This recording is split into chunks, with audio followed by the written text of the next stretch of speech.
Necromancers. Bab 61 sampai dengan 63. Bab 61, kerja sama tim. Segera, wanita cantik itu kembali membawa koktail. Koktail kabut adalah minuman beralkohol yang relatif khas, mengeluarkan kabut putih tipis dan memancarkan aroma yang menyegarkan. Tamu, apakah Anda tidak membutuhkan yang lain? Wanita itu terus bertanya. Tidak perlu untuk saat ini. Wu Heng tersenyum dan menggelengkan kepalanya. Wanita itu melihat ke arah tamu di sekitarnya dan melihat tidak ada tamu baru yang masuk, jadi dia pun duduk di samping sofa dan berkata sambil tersenyum, apakah ini pertama kalinya kamu ke sini? Yah, biasanya aku tidak ke sini. Kalau begitu kamu harus tinggal di area tengah, dan kamu tidak seperti tentara bayaran itu. Oh, bagaimana kamu mengetahuinya? Wu Heng memandangnya. Wanita itu mencondongkan tubuh ke depan, mencondongkan tubuh ke dekat mereka, dan berbisik, lihatlah mereka, nada suaranya, gerakannya, dan kulitnya. Bisa dibilang mereka bukan tentara bayaran. Saat kamu mengatakan itu, sepertinya itu benar. Wu Heng menyesap gelas anggurnya dan bertanya, siapa namamu? Benny. Kedengarannya bagus. Kedengarannya cukup bagus, dan sangat cocok untukmu. Terima kasih. Bagaimana denganmu, tamu? Aku harus memanggilmu apa? Kemudi. Keduanya mengobrol sebentar dan menjadi akrab satu sama lain. Wu Heng memandang ke arah tangga seolah-olah tidak sengaja dan bertanya, apa yang sedang dilakukan pria itu? Aku melihatnya berdiri di sana sepanjang waktu. Penny mengikuti pandangannya dan melihat pria berjanggut itu berdiri di puncak tangga. Dia berkata dengan lembut, tamu yang menginap di hotel itu jorok, tapi dia cukup kaya. Dia sudah tinggal di hotel selama beberapa hari. Oh, dia mengenakan pelindung kulit di kedai minuman, kupikir dia hanya menonton pertunjukan. Tidak, itu hanya tamu hotel biasa yang check out 2 hari, jadi tidak ada yang peduli padanya. Biasanya dia suka berdiri di sana, jelas Penny. Oh, itu dia. Saat ini, seorang tamu baru masuk, dan Penny segera bangkit untuk pergi. Wu Heng mengeluarkan koin perak lagi dan menjejalkannya ke tangannya. Merasa koin perak masuk ke telapak tangannya, senyuman di wajah wanita itu menjadi sedikit lebih tebal. Tamu sedang menunggu saya menyelesaikan pekerjaan saya.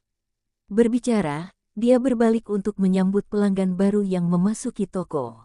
Wu Heng menyesap anggurnya lagi, bangkit dan pergi bersama Basen.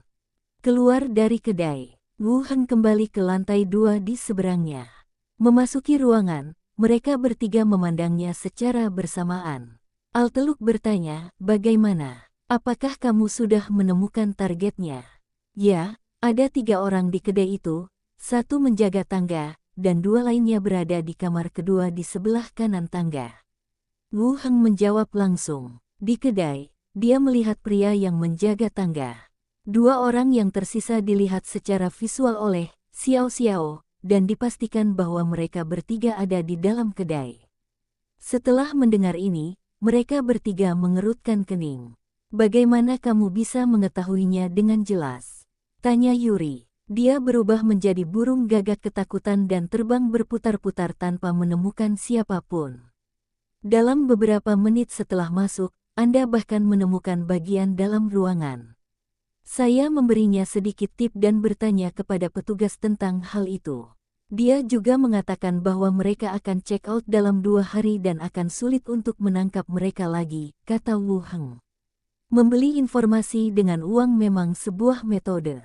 Outlook melanjutkan, Yuri, tetaplah di luar dan berhati-hatilah terhadap pihak lain yang melarikan diri. Wu Heng akan mengikuti kita ke dalam toko dan menangkap mereka secara langsung. Apa? Kenapa aku tidak bisa masuk dan menangkap orang? Yuri mengangkat tangannya dan bertanya. Kavina tersenyum dan menjelaskan, jika seseorang melarikan diri, akan lebih mudah bagimu untuk menangkapnya. Untuk tetap berada di luar, Anda pasti membutuhkan seseorang. Kedai itu berantakan, dan menemukan sasaran di tengah kerumunan lebih sulit daripada menatap pintu. Wu Heng perlu segera mengidentifikasi target dan menangkap orang tersebut secara langsung. Biarkan Yuli tetap di luar. Wu Heng merasa takut gadis kecil itu akan terluka saat tindakan pertamanya. Tugas ini ditugaskan oleh mereka sendiri, bukan tugas yang dikeluarkan oleh asosiasi. Baiklah kalau begitu. Yuli mengangguk dan setuju. Tidak apa-apa, aku akan membiarkan Basen menemanimu.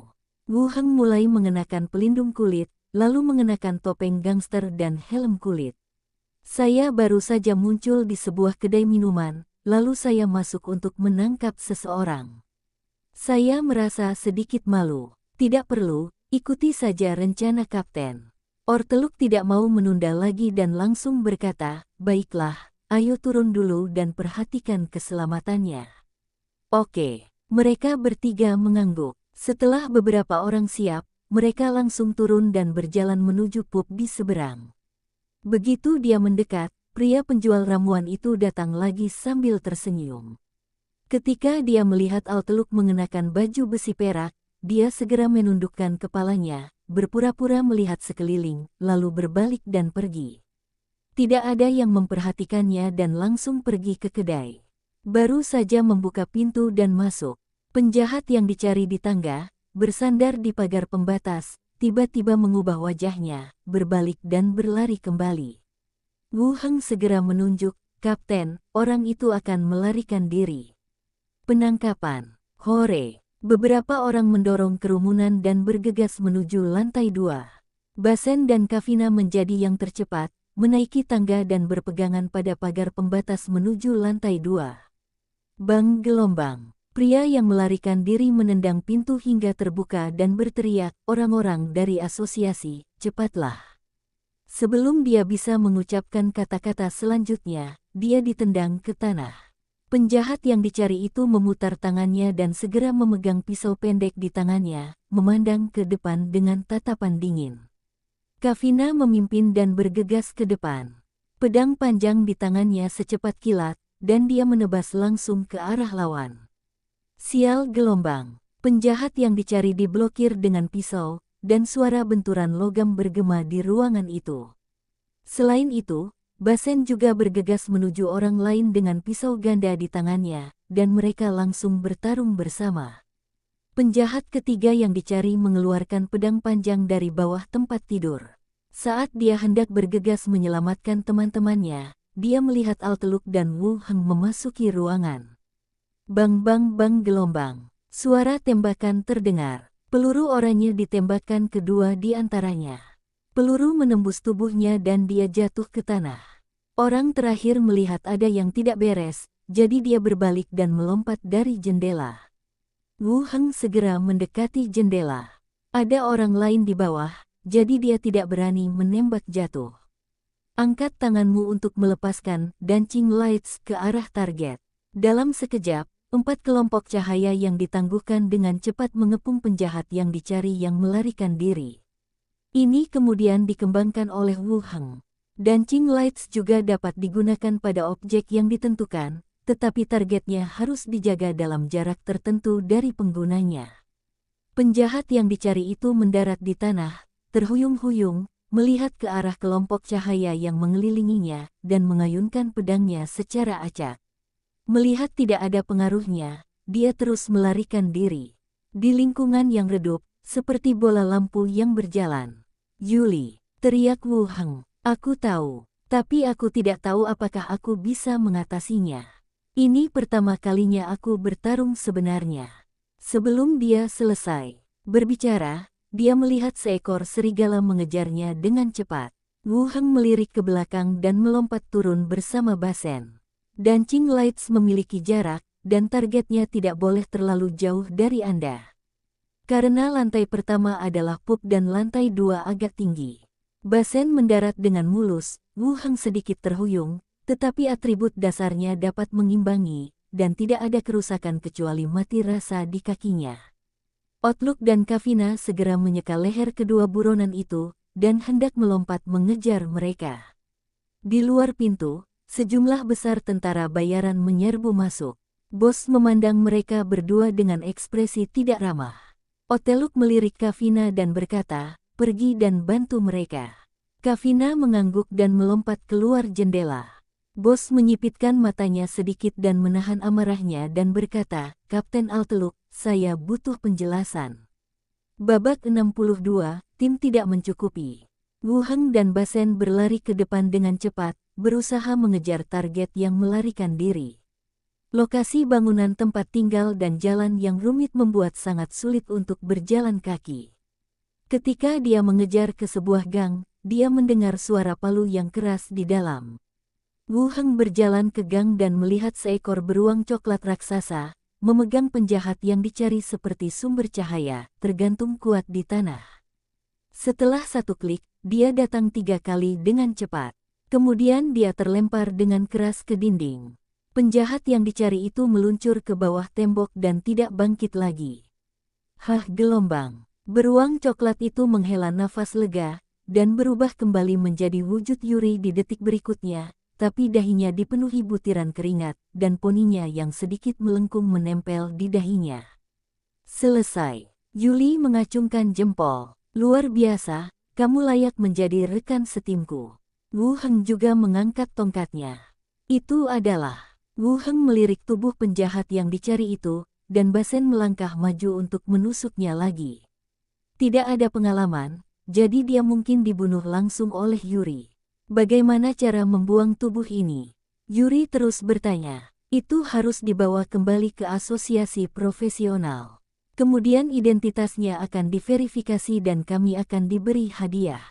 Hadiahnya akan datang, bagaimana Anda berencana membelanjakannya? Yah, aku belum memikirkannya, bagaimana denganmu? Pertama-tama makanlah semua kedai minuman di kota, lalu pergi ke pasar gelap untuk membeli sesuatu yang kamu suka. Yuri memeluk tangannya dan berbicara tentang pembagian hadiahnya. Wu Heng meliriknya dan kemudian ke tubuhnya. Ini hanyalah buronan biasa, dan imbalannya tidak sebanyak itu. Oh, ayo makan di kedai dulu. Mereka berdua sedang mengobrol di depan mayat tersebut, dan Kavina pun berlari dengan cepat. Melihat mayat di tanah, dia menghela nafas lega. Berkata, ayo kembali dan bicara. Dan bawa mayatnya bersamamu dulu. Basen, kamu yang membawa mayatnya. Basen mengambil mayat itu dan mereka bertiga berjalan menuju kedai bersama. Kembali ke Mermaid Tavern, banyak orang berkumpul di depan pintu. Ada juga penjaga patroli di antara mereka, menjaga daerah sekitarnya. Oteluk berdiri di depan pintu, dengan mayat 2 buronan penjahat di kakinya. Melihat anggotanya berjalan kembali, dia mengangguk dan berkata, ayo kembali ke asosiasi dulu. Mayat ditempatkan di gerbong dan bergegas menuju asosiasi bersama. Kembali ke asosiasi. 3 orang sedang mengobrol di ruang tunggu. Merupakan hal yang baik juga untuk dapat menangkap 3 penjahat yang dicari dengan begitu cepat dan efisien. Belum lagi peningkatan pendapatan, juga membuktikan kalau kekuatan tim sebenarnya cukup bagus.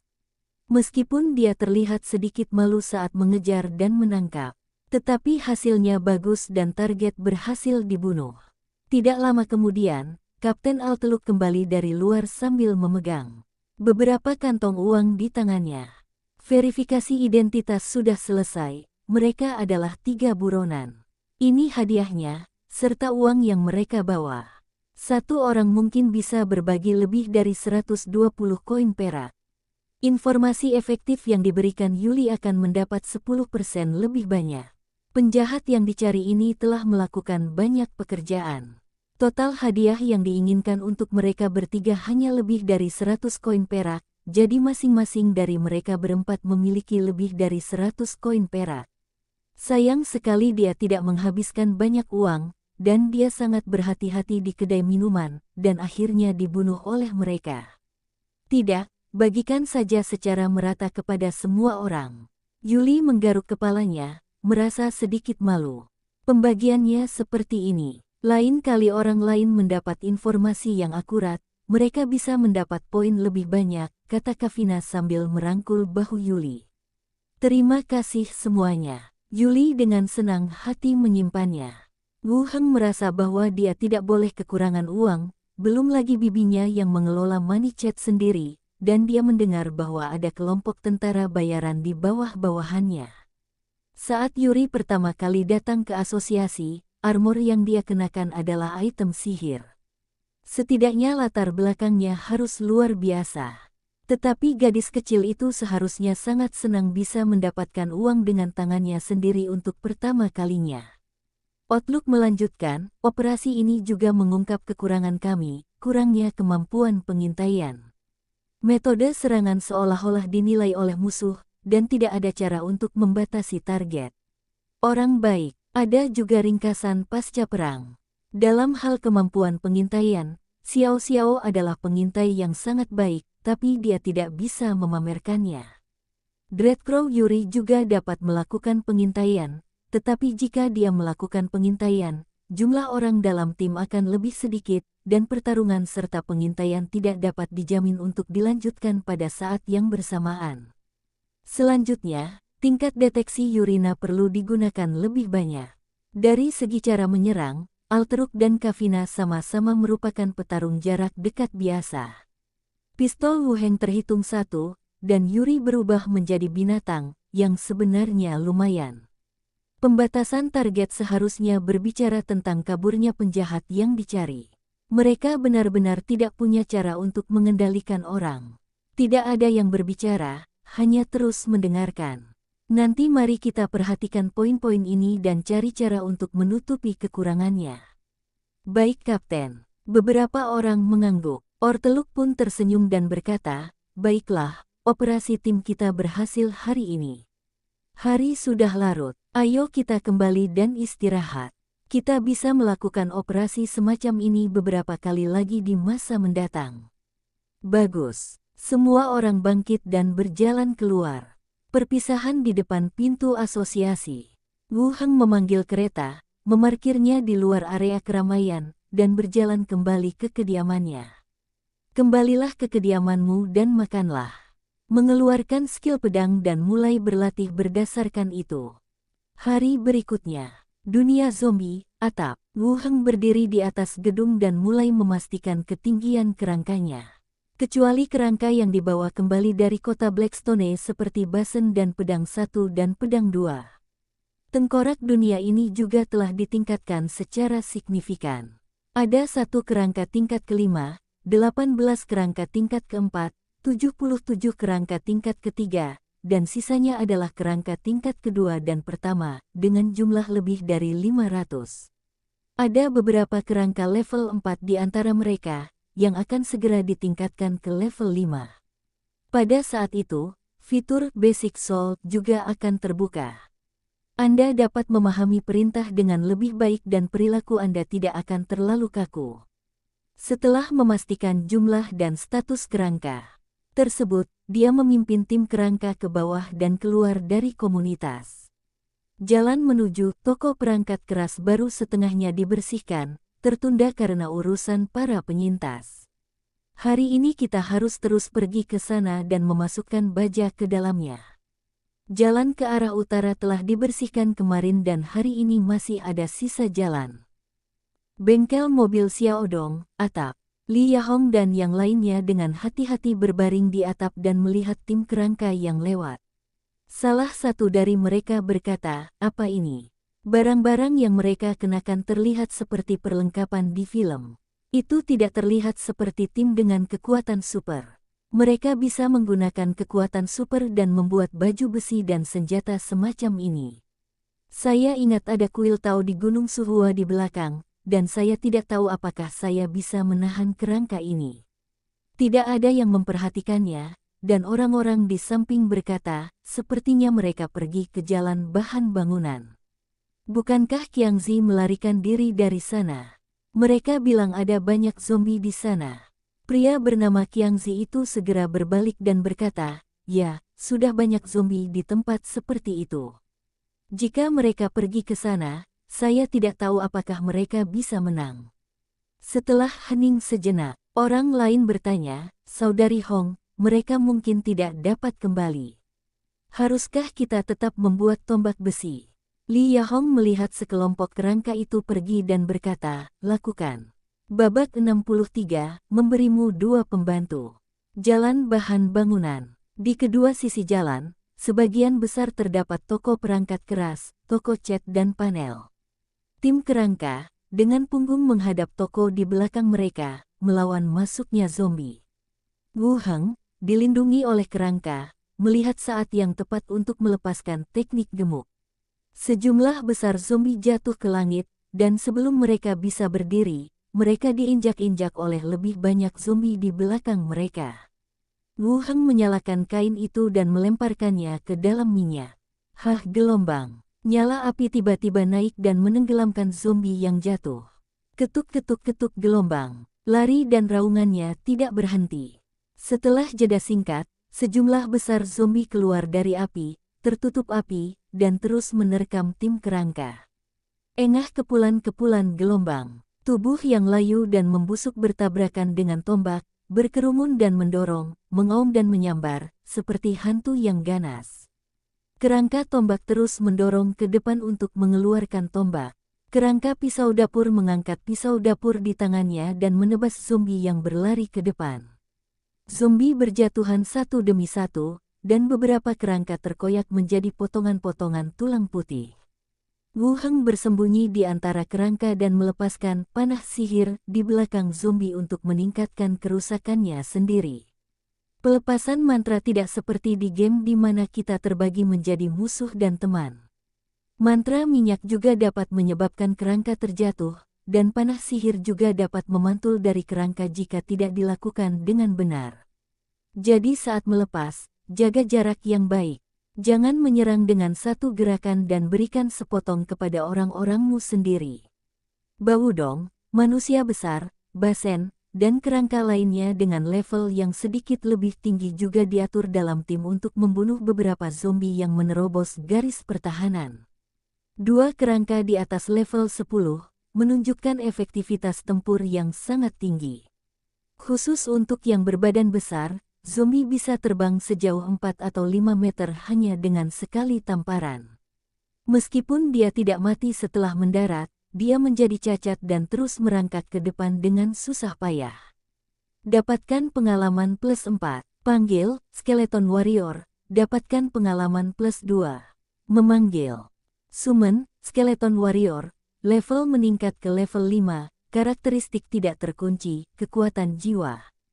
Plus 1. Persepsi plus 6, kecerdasan plus 8, pesona plus 4. Pemanggilan, prajurit kerangka, level meningkat ke level 5. Saat pertempuran berlanjut, poin pengalaman Wu Heng dan Skeleton juga meningkat pesat. Beberapa prajurit kerangka mencapai level 5 berturut-turut. Buka kunci, jiwa dasar. Di tengah gemuruh dan suara pertarungan, jumlah zombie mulai berkurang.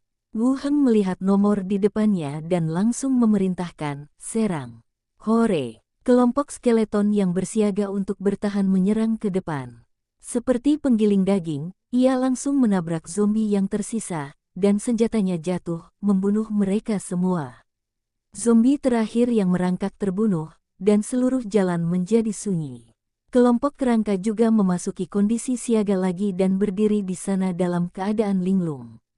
Wu Heng memandangi mayat-mayat di tanah dan bertanya dengan rasa ingin tahu, Xiao Xiao, di mana anjing yang kamu sebutkan? Xiao Xiao berbaring di bahunya dengan rasa takut, dan kemudian berkata, saya tidak tahu, saya baru saja berada di jalan ini, mungkin saya takut. Sebelum memasuki jalan ini, Wu Heng meminta Xiao Xiao untuk melakukan survei terlebih dahulu. Selain mayat, kami juga melihat 2 ekor anjing yang merupakan anjing cacat. Tetapi setelah pertempuran, bahkan bayangan anjing pun tidak terlihat. Seharusnya, anjing yang menyimpang memiliki tingkat kecerdasan tertentu. Pertarungan sebelumnya mungkin membuat mereka merasakan bahaya dan melarikan diri. Hal ini membuat gagasan Wu Heng untuk membunuh mereka dengan imbalan inti mayat menjadi sia-sia. Saya punya penawarnya. Dan inti mayat adalah obat mujarab. Memakannya akan langsung meningkatkan atribut Anda. Sayang sekali kali ini tidak tersedia.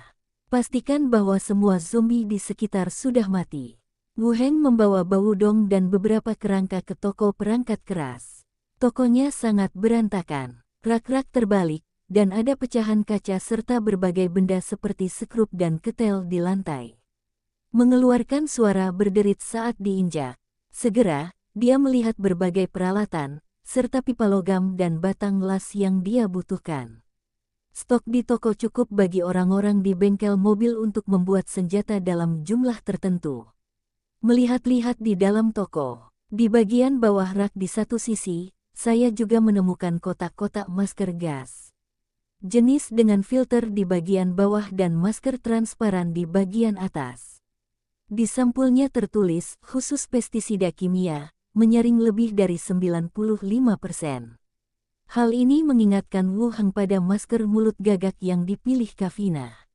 Masker ini juga memiliki efek menyaring gas beracun, namun efek sampingnya adalah ia juga diracuni.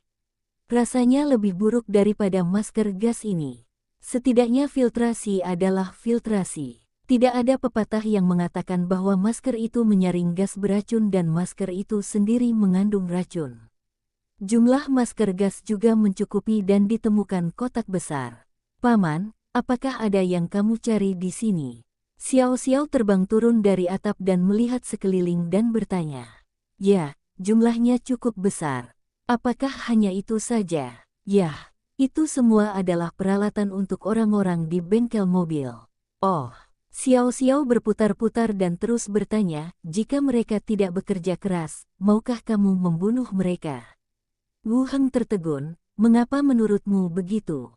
Lalu bagaimana jika tidak berfungsi dengan baik? Jika mereka ingin menukar makanan, mereka harus bekerja, jika tidak mereka akan kelaparan. Kalau begitu mereka akan lapar dan tidak memberimu pekerjaan. Jangan terlalu keras kepala. Wu Heng berjalan mengitari toko dan mulai memikirkan cara mengangkut barang-barang ini kembali. Melihat sekeliling, saya menemukan beberapa gerobak roda 3 di pinggir jalan. Ada banyak mobil yang jatuh di sepanjang jalan, dan akan semakin merepotkan untuk berkendara kembali. Gerobak ini sepertinya ada gunanya. Mintalah beberapa kerangka untuk mendorong gerobak ke depan toko, dan arahkan kerangka tersebut untuk mulai membawa barang. Beberapa mobil berisi barang, dan sisanya berisi mayat. Ketika semuanya sudah beres, biarkan orang besar mendorong mobil yang jatuh itu, memberi jalan, memimpin tim untuk mendorong gerobak, membawa jenazah, dan mulai pergi dengan cara yang agung. Menunggu tim kerangka menghilang secara bertahap. Zombie humanoid berukuran besar yang merangkak perlahan berjalan keluar dari kejauhan. Salah satu cakar raksasa itu menyeret 2 ekor anjing yang lemas dan cacat. Melihat ke arah kiri kerangka itu, dia berjalan bolak-balik 2 kali.